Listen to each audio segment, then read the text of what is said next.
তো फ्रेंड्स আপনারা দেখতে পেলেন আমাদের ফটোটা এডিট করা হয়ে গেল। আজকের এই ভিডিও থেকে আপনারা নিশ্চয়ই শিখতে পারলেন কিভাবে আপনারা পিকচার টাচ ব্যবহার করে যে কোনো ফটোর ব্যাকগ্রাউন্ডটা চেঞ্জ করে নেবেন।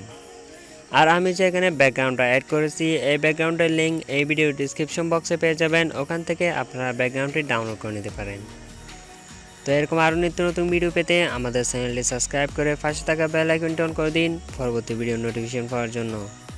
তো দেখা হচ্ছে আরেকটি নতুন ভিডিওতে, ততক্ষণ পর্যন্ত ভালো থাকুন, সুস্থ থাকুন, আল্লাহ হাফেজ।